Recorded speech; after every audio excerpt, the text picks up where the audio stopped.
Welcome to ராசி studies. இது உங்கள் சுகன்யா. இன்னைக்கு நம்ம பார்க்க போதுன்னா விஐடி ட்ரிபிள்இ எக்ஸாம் எழுதணும் அப்படின்னா கண்டிப்பாக எல்லாருமே அப்ளிகேஷன்ஸ் போட்டிருக்கணும்.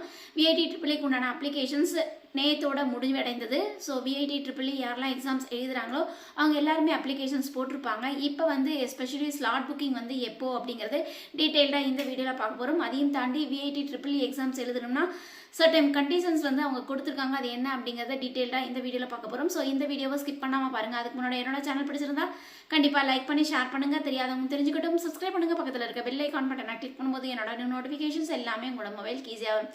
இப்போ பார்த்தீங்கன்னா விஐடி ட்ரிபிள்இ எக்ஸாம்ஸ் எழுதணும் அப்படின்னா கண்டிப்பாக அப்ளிகேஷன்ஸ் போடணும். அப்ளிகேஷன்ஸ்க்கு லாஸ்ட் டேட் பார்த்தீங்கன்னா April 7th. ஸோ எல்லாருமே அப்ளிகேஷன்ஸ் போட்டிருப்பீங்க. இதையும் தாண்டி உங்களுக்கு இதுக்கு அடுத்த க்ரைட்டீரியா என்ன அப்படின்னு பார்த்தீங்கன்னா ஸ்லாட் புக்கிங்னா என்ன அப்படின்னு பார்த்தீங்கன்னா நீங்கள் எஸ்பெஷலி நீங்கள் பர்டிகுலராக உங்களோட வென்யூ, அதாவது நீங்கள் எக்ஸாம்ஸ் எங்கே எழுத போகிறீங்க, எந்த டேட்டில் எழுத போகிறீங்க, எந்த டைமில் எழுத போகிறீங்க அப்படிங்கிறத நீங்கள் புக் பண்ணுறது தான் ஸ்லாட் புக்கிங். இது ஆன்லைன் புக்கிங் சிஸ்டம் அப்படின்னு சொல்லுவாங்க. இந்த ஸ்லாட் புக்கிங் எப்போ அப்படின்னு பார்த்தீங்கன்னா இப்போ April 7th applications form close ஆயிடுச்சு. அது மட்டும் இல்லாமல் April 20th April 27th வரைக்கும் உங்களுக்கு எக்ஸாம் அப்படின்னு சொல்லியிருக்காங்க. ஸோ அப்படிங்கிற பட்சத்தில் உங்களுக்கு மேபி இன்னும் 2 நாட்கள் இல்லைன்னா 3 நாட்களில் உங்களுக்கு வரத்துக்கு வாய்ப்புகள் இருக்குது. அப்ராக்சிமேட்டாக உங்களுக்கு April 10th உங்களுக்கு ஸ்லாட் புக்கிங்க்கு உண்டான விண்டோஸ் ஓப்பன் பண்ணுறதுக்கு வாய்ப்புகள் இருக்குது. ஸோ கிட்டத்தட்ட ஒரு 2-3 நாட்கள் ஸ்லாட் புக்கிங் ஓப்பன் பண்ணுவாங்க. இப்போ நீங்கள் ஸ்லாட் புக்கிங் பண்ணணும், சரிங்களா? இதையும் தாண்டி நிறைய இம்பார்ட்டன்ட் அப்டேஷன்ஸ் கொடுத்துருக்காங்க. அது என்னங்கிறத டீட்டெயிலாக பார்க்கலாம். ஃபர்ஸ்ட் ஆஃப் ஆல் எப்போ அட்மிட் கார்டை டவுன்லோட் பண்ணுறது அப்படிங்கிறது கொஷின்ஸ் கேட்டதுக்கு அதுக்கு என்ன ஆன்சர் பண்ணியிருக்காங்க அப்படின்னு பார்த்தீங்கன்னா உங்களுக்கு ஸ்லாட் புக்கிங்க்கு அப்புறமேட்டு உங்களுக்கு அட்மிட் கார்டை டவுன்லோட் பண்ணலாம். ஸோ உங்களுக்கு எப்போ டேட்டு வென்யூ அதெல்லாம் நீங்கள் ஃபிக்ஸ் பண்ணியிருக்கீங்களோ அதுக்கு 2 நாட்களுக்கு முன்னாடி உங்களோட அட்மிட் கார்டை டவுன்லோட் பண்ணிக்கலாம் அப்படின்னு சொல்லியிருக்காங்க. அதுக்கு அடுத்து ஸ்லாட் புக்கிங்னா என்ன அப்படிங்கிறது விஐடியில கேட்ட பொழுது இது ஆன்லைன் டெஸ்ட் புக்கிங் சிஸ்டம் அப்படிங்கிறத சொல்லியிருக்காங்க. எஸ்பெஷலி நீங்கள் அப்ளிகேஷன்ஸ் போட்டிருப்பீங்க, அதில் டேட்டோ வென்யூவோ இல்லைன்னா டைமோ நீங்கள் கொடுத்துருக்க மாட்டீங்க. ஸோ இது எல்லாமே கொடுக்கறது தான் உங்களுக்கு ஸ்லாட் புக்கிங், அதாவது ஆன்லைன் டெஸ்ட் புக்கிங் சிஸ்டம் அப்படிங்கிறத சொல்லியிருக்காங்க. இதில் ஃபஸ்ட்டு யார் ஃபில் பண்ணுறாங்களோ அவங்களுக்கு ஃபஸ்ட்டு கொடுத்துருவோம் எக்ஸாமுக்கு ஷெட்யூல் அப்படிங்கிறதையும் கொடுத்துருக்காங்க. ஸோ அந்த பர்டிகுலர் டேட் அண்ட் டைமில் நீங்கள் எக்ஸாம்ஸ் எழுதணும் அப்படின்னா ஸ்லாட் புக்கிங் பண்ணணும். அந்த எந்த டேட்டில் நீங்கள் எக்ஸாம்ஸ் எழுதணும் அப்படின்னு நினைக்கிறீங்களோ அந்த டேட்டை நீங்கள் ஃபிக்ஸ் பண்ணிக்கலாம் அப்படிங்கிறத சொல்லியிருக்காங்க.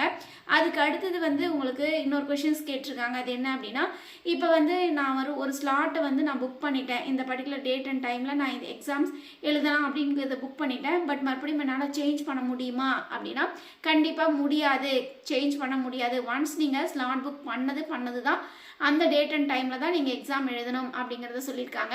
அதுக்கு அடுத்தது கொஷின்ஸ் என்ன அப்படின்னு பார்த்தீங்கன்னா இந்த டெஸ்ட் சிட்டிஸை நீங்கள் எங்கே போய் பார்க்குறது அப்படின்னு பார்த்தீங்கன்னா இன்ஃபர்மேஷன் ப்ரௌசரில் டெஸ்ட் சிட்டிஸ் இருக்காங்க. ஸோ டெஸ்ட் சிட்டிஸ்னால் என்ன அப்படின்னு பார்த்தீங்கன்னா நீங்கள் எந்த சிட்டியில் எக்ஸாம் எழுதுறீங்களோ அதுதான் டெஸ்ட் சிட்டி, சரிங்களா? அதுக்கு அடுத்து டெஸ்ட் சிட்டியை நான் மாற்றிக்க முடியுமா அப்படின்னா கண்டிப்பாக மாற்றிக்க முடியும் அப்படின்னு சொல்லியிருக்காங்க. ஃபார் எக்ஸாம்பிள் நீங்கள் அப்ராடில் டெஸ்ட் சிட்டியை போட்டுட்டு இல்லை நான் இந்தியாவில் எழுதுறனாலும் நீங்கள் மாற்றிக்கலாம். இல்லை இந்தியாவில் டெஸ்ட் சிட்டி போட்டுட்டு இல்லை நான் இப்போ அப்ராடில் எழுத போகிறேன் அப்படின்னாலும் மாற்றிக்கலாம் அப்படிங்கிறத இன்ஃபர்மேஷன்ஸ் கொடுத்துருக்காங்க. எஸ்பெஷலி இந்தியாவில் நீங்கள் அப்ளிகேஷன்ஸ் போட்டுட்டு அப்ராடில் நான் எக்ஸாம்ஸ் எழுதுறேன் அப்படின்னாலும் உங்களுக்கு $75 USD நீங்கள் பே பண்ணணும் அப்படிங்கிறத சொல்லியிருக்காங்க. இதையும் தாண்டி உங்களுக்கு இப்போ கர்நாடகாவில் நான் ஸ்டேட் போட்டிருக்கேன், நான் தமிழ்நாட்டில் எழுத போகிறேன் அப்படின்னாலும் நீங்கள் டெஸ்ட் சிட்டியை மாற்றிக்கலாம் அப்படிங்கிறத சொல்லியிருக்காங்க. அதுக்கடுத்து கடைசி இம்பார்ட்டன்ட் பாயிண்ட்ஸ் என்ன அப்படின்னு பார்த்தீங்கன்னா இப்போ பர்டிகுலர் டேட் அண்ட் டைமில் உங்களுக்கு இந்த ஸ்லாட் புக்கிங் ஓப்பனில் இருக்கும், சரிங்களா? 2 நாட்கள் இல்லைன்னா 3 நாட்கள் இந்த ஸ்லாட் புக்கிங் ஓப்பனில் இருக்கும். இந்த பர்டிகுலர் டேட் அண்ட் டைமில் நான் ஸ்லாட் புக் பண்ணலை, எனக்கு தெரியல அப்படின்னா என்ன நடக்கும் அப்படின்னா நீங்கள் மறுபடியும் இந்த எக்ஸாம்ஸ் எழுத முடியாது அப்படிங்கிறதையும் சொல்லியிருக்காங்க. ஒன்ஸ் யாரெல்லாம் ஸ்லாட் புக் பண்ணுறாங்களோ அவங்க மட்டும் தான் எக்ஸாம் எழுத முடியும். அதுக்கு அடுத்த விஷயம் என்ன அப்படின்னு பார்த்தீங்கன்னா சப்போஸ் நீங்கள் ஸ்லாட் புக் பண்ணல அப்படின்னாலும் நீங்கள் மணி ரீஃபண்ட் பண்ணுவாங்களா அப்ளிகேஷன் ஃபீஸ் அப்படின்னா கண்டிப்பாக நீங்கள் அமௌண்ட்டை ரீஃபண்ட் பண்ண மாட்டோம் அப்படிங்கிறத சொல்லியிருக்காங்க.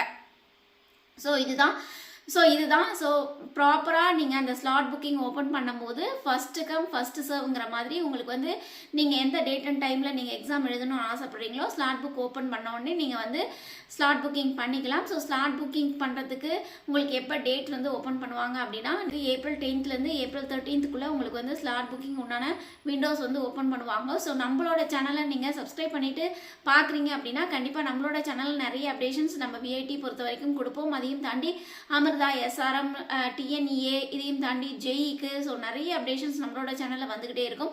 ஸோ கண்டிப்பாக நம்மளோட சேனலை சப்ஸ்கிரைப் பண்ணிக்கோங்க.